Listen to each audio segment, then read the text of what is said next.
এ বিষয়ে আরো খবর জানাতে সাতক্ষীরার আশাশুনি থেকে আমাদের সঙ্গে যুক্ত হচ্ছেন আমিনা বিলকিস ময়না। ময়না, বাঁধ মেরামতের বিষয়ে প্রশাসন কি বলছে? তমাল, আপনি যেমনটি বলছিলেন, আসলে আমার পিছনে বিছট গ্রাম, বিছটের খোলপেটুয়া নদীর যে বেড়িবাঁধ ভেঙে গিয়েছে, সেই নদী এবং গ্রাম কিন্তু তোর লোনা পানিতে একাকার হয়ে গিয়েছে। এখানে বোঝার উপায় নেই কোনটি গ্রাম এবং কোনটি নদী।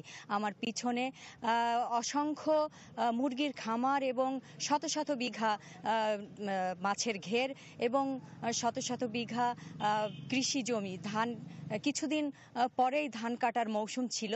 এই ভরা মৌসুমে এই দুর্যোগটি নেমে এসেছে এখানকার মানুষের উপরে। আমি এখানে একজন স্থানীয় ক্ষতিগ্রস্ত ভুক্তভোগী মানুষকে যুক্ত করছি। আসলে এই যে অবস্থা, এখানে আপনার কি ধরনের ক্ষতি হয়েছে এবং কি অবস্থা আপনার? এখানে 20,000 ঘরবাড়ি গ্রামের 20,000 ঘরবাড়ি নষ্ট হয়ে গেছে। পরিবার শেষ, মানুষের ব্যবসা বাণিজ্য সব শেষ। ঠিক আছে, এখানে যে মৎস্যঘের প্রধান যে আয়ের উৎস সেটা শেষ। আর এক সপ্তাহ সময় পেলে যে পাকা ধানগুলো সেটা নিতে পারতো কৃষকরা যারা ধান লাগাইছে।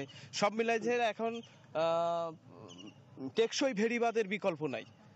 হ্যাঁ, এখানে স্থানীয় মানুষের দাবি যে এখানে টেকসই বেড়িবাঁধ না হলে এই ভাঙতে থাকবে প্রতি বছর বছর, এবং একাধিকবার ভাঙা, 7-8 বার ভেঙে পিছিয়ে গিয়েছে মানুষ। আর কত পেছাবে? মানুষ বলছে দেয়ালে পিঠ থেকে গিয়েছে। যদি স্থানীয় টেকসই বেড়িবাঁধ না হয় তাহলে তারা এই দুর্ভোগ পোহাতে থাকবে সারা মাস ধরে। এই ছিল সর্বশেষ। তমাল। ময়না, আপনাকে ধন্যবাদ।